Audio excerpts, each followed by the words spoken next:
मित्रों नमस्कार। आज जब मैं आपसे मुखातिब हूँ तो मेरे जहन में कुछ बातें भूल जाती हैं, छूट जाती हैं, एक दो दिन आगे पीछे हो जाती हैं, लेकिन जहन में एक नाम है इब्न बतूता।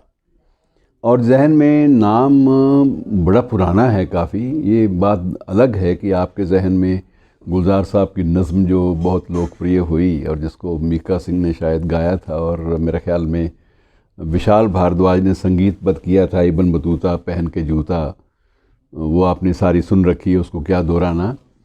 बहरहाल इब्न बतूता कौन था, ये बड़ा दिलचस्पी का मरकज़ है। ये बड़ी दिलचस्प बात है। ये दुनिया में एक ऐसा अजब का यायावर था, यात्री था, जिसने दुनिया का अधिकांश हिस्सा खुद अपनी आँखों से देखा, अपने जहन में उतारा और उसके बाद उसको कागज़ पर भी उतारा। उस वक्त जो कागज़ जो भी होते थे, भोजपत्र या जो जिन कागज़ों का भी इस्तेमाल होता था उस पर उसने उतारा। कई बार कपड़ों पे भी उतारा उसने। उसके बारे में ये भी कहा जाता है कि अपने कपड़ों पर भी कई बार वो नोट्स ले लिया करता था। जब नज़दीक कोई चीज़ नहीं होती थी तो वो अपने कपड़ों पर भी नोट्स बना लिया करता था। और ये बड़ी दिलचस्प बात है कि ये मोरक्को में पैदा हुआ था। मूल रूप से इस्लामी स्कॉलर था और उसको कुछ लोग काजी भी कहते थे कि ये फ़ैसला करने वाला बंदा है, लेकिन जब भी उसको काजी बनाया जाता वो बिदक जाता कि नहीं नहीं, मुझे इस चक्कर में ना फंसाओ। बहुत सारी ऐसे जो दाव पेच हैं, बहुत सारी ऐसे कानूनी जानकारियां हैं जिनका शरीयत से ताल्लुक़ है, शरीयत से ताल्लुक़ है, मैं उनके बारे में बहुत ज़्यादा वाकिफ़ नहीं हूँ, मुझे इस मामले में ना फंसाओ।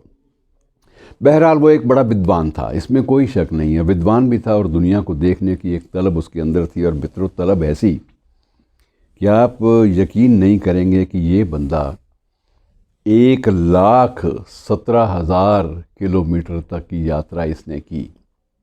कुछ यात्रा जहाज़ों के माध्यम से, कुछ छोटी छोटी नौकाओं के माध्यम से और बाकी पैदल। और पैदल भी इसने वो सल्तनतें देखी, वो राजशाहियाँ देखी जिनके बारे में अगर ये शख्स हमें नाम बताता तो शायद हम वाकिफ़ ना हो पाते। बहुत सारी जानकारियाँ मित्रों ऐसी हैं जो इतिहासकारों को भी इसने दी।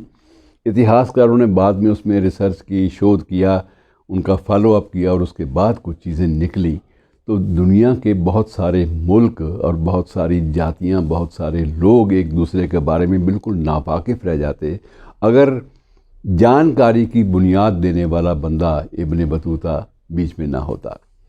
तो मित्रों, इब्न बतूता ये 1304 में पैदा हुआ था मोरक्को के एक कस्बे में, छोटे से में, और 1369 तक ये ज़िंदा रहा। तो उम्र 63 साल आप मान लीजिए। अब 63 साल में लगातार एक स्ट्रेच पे वो एक बार 24 साल तक चलता रहा। 24 साल ज़िंदगी के इस तरह से बिताने, ये बड़ी अजीब बात है। मुझे भगवती चरण वर्मा साहब की वो बात याद आती है कि कुछ चलना है बस इसलिए चले, किस ओर चले ये मत पूछो, चलना है बस इसलिए चले, हम दीवानों की क्या हस्ती हैं, आज यहाँ कल वहाँ चले, मस्ती का आलम साथ चला, हम धूल उड़ाते जहाँ चले। तो मित्रों, एक मस्ती का आलम होता है यायावर की ज़िंदगी में, घूमने वाले की ज़िंदगी में कुछ एक मकसद भी होते हैं। इसका मकसद ये था कि जो कुछ ये पढ़ता था उन चीज़ों की तस्दीक खुद करना चाहता था। और इस तस्दीक के चक्कर में इसने एक बार ये भी ऐसा भी आया वक्त की, हालांकि ये हज करना इसका एक जुनून था, ये 3 बार मक्का पहुंच गया अपने उस रूट के ऊपर चलते चलते। दोबारा फिर एक चक्कर लगा, फिर तीसरा चक्कर लगा, दूसरा लगा, और 3 बार इसने हज किया इन्हीं यात्राओं के दौरान। लेकिन ये नहीं था कि ये कहीं एक जगह पर टिक कर बैठ जाता। इसका वो इकबाल का शेर एक बड़ा अच्छा खूबसूरत शेर है कि कारे जहाँ दराज है अब मेरा इंतज़ार कर। अल्लाह मियाँ से शिकवा भी किया था कि बागे बहिश्त से मुझे हुक्म सफ़र दिया था क्यों, कि बागे बहिश्त से मुझे हुक्म सफ़र दिया था क्यों, कारे जहाँ दराज है अब मेरा इंतज़ार कर। और यही बिल्कुल मानसिकता इसकी थी इब्न बतूता की, कि ये भी समझता था कि मुझे अल्लाह का हुक्म है, जब एक सौगात मिली है घूमने की और दुनिया को देखने की, तो उस सौगात का अगर मैं उसकी इज़्ज़त नहीं करूँगा, उसकी आबरू को नहीं रखूँगा, तो मैं कहीं ना कहीं अल्लाह की नज़रों में भी गुनाहगार हो जाऊँगा। और इसी चीज़ को लेकर इस शख्स ने जो यात्राओं का सिलसिला शुरू किया, वो दुनिया भर के कई देशों को करीब लाने का एक अवसर बना और करीब लाने का एक बहाना बना। उसके बिना शायद जान पहचान ना हो पाती। और कई जगह तो हम लोग महसूस करते हैं कि इसने हमसे भी हमें मिलवाया। मसलन अपने इसी लंबे चौड़े यात्रा वृतांत में ये भारत में भी आया। और भारत में इसलिए भी आया कि एक बार जब घर से चला था तो इसको शेख बुरहानुद्दीन मिले थे, बहुत बड़े सूफ़ी फ़कीर थे। वो जब मिले तो उन्होंने इनसे कहा कि कभी अगर यात्रा के दौरान कभी हिंदुस्तान जाओ तो वहाँ मेरा भाई है, जिसको मैं अपना भाई मानता हूँ, वो है शेख फरीद, उनका भी न्याज़ हासिल कर आना, वहाँ ज़रूर उनकी दरगाह पे होके आना। तो ये उसी चक्कर में ये सतलुज नदी को पार करते हुए श्रीमान जी पाकपटन, जहाँ इनका मुख्यालय था बाबा फरीद का, ये वहाँ भी पहुँचे उस मुक़द्दस शहर में। और उस मुक़द्दस जगह को देखा, वहाँ कुछ दिन वहाँ क़याम भी किया, कुछ दिन वहाँ ठहरे भी, और उसके बाद इब्न बतूता आगे की ओर रवाना हुआ। और मित्रों, बहुत सारे ऐसे शहर भी हैं जो आपकी और मेरी जानकारी में शहर तो हैं, लेकिन इब्न बतूता का हम उससे रिश्ता नहीं जोड़ पाते। रिश्ता तब जुड़ता है जब इसके यात्रा वृतांतों को पढ़ते हैं। उन्हीं यात्रा वृतांतों में ये भी आता है कि ये वहाँ पाकपटन से चलकर इसने खुद बताया कि मैं लंबा चौड़ा सफ़र तय करता हुआ, कहीं नदी, कहीं छोटी छोटी नौकाएं, कभी कुछ, कभी किसी जहाज़ और कभी पैदल, इन माध्यमों का ज़िक्र उसने खुद किया है कि इनसे होते होते वो बाद में हाँसी पहुँचा। हाँसी में भी उसको बाबा फ़रीद के वहाँ से ही प्रेरणा मिली थी कि हाँसी में भी चिल्ला है बाबा फ़रीद का, जहाँ बैठकर उन्होंने अपनी तपस्या की थी, जिसके मन में ये भी था कि वो जगह भी मैं देखूं। और ये हाँसी भी आया। उसके बाद बहुत सारे जो पंजाब हरियाणा के जो इलाके हैं इनमें भी वो गया। उसके बाद दिल्ली भी गया। मोहम्मद बिन तुगलक के वक्त में भी ये आया था। और उसके बाद इसको वहाँ ऑफ़र भी हुई, नौकरी भी सरकारी ऑफ़र हुई, लेकिन इसने महसूस किया कि मैं इन चीज़ों के लिए नहीं बना। इसको मालूम था कि किसी भी शाह के दरबार में चंद दिन मैं अगर अपनी चंद ख्वाहिशात पूरी भी कर लूँगा, चंद कामनाएं अपनी पूरी कर लूँगा, तो उसके बावजूद मुझे जो मेरा मकसद है दुनिया को देखना, वो रह जाएगा।